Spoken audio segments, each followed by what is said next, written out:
Now that I got your attention, let's talk. Easter, Resurrection Sunday, is fast approaching.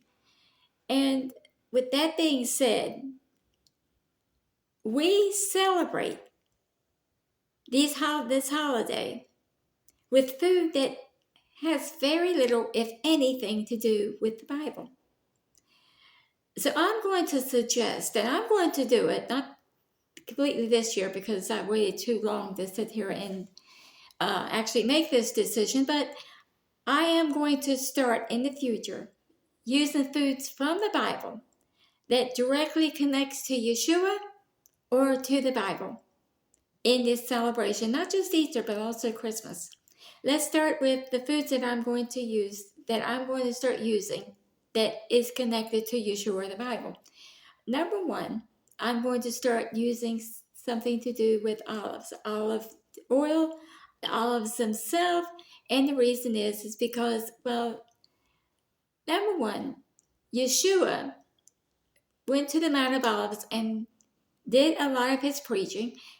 And he's also going to come back and stand on the Mount of Olives. But as Gentiles, this would be a reminder that we are grafted into the olive tree.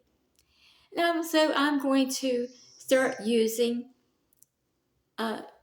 figs, if I can find them, or figs, some type of figs. And the reason is that there's I can't remember where it's at, but there is a prophecy that Yeshua gave about us watching the figs and stuff and talking in relationship to the end of time.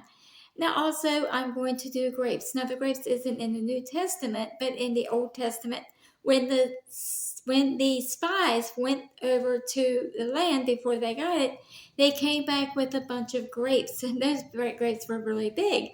So that tells me, and that reminds me, that even though the enemy is bigger than me, he's not bigger than God's promises. Also, I'm not going to use lamb, but I would suggest lamb because Yeshua is the Lamb of God.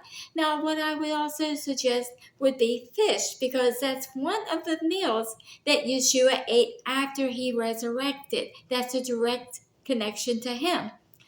Also, unleavened bread, because when he did the Last Supper, what we call the Last Supper, he was actually celebrating Passover, and with Passover you have to have unleavened bread because no leavening is allowed in your home during that holiday. So these are the things that I'm going to use. In what form or not, I don't really know, but I'm going to incorporate them into my holiday meals, and it's because they are directly connected either to Yeshua or to the Bible, as to where ham has absolutely no connection whatsoever to Yeshua, to the resurrection, nor to his birth.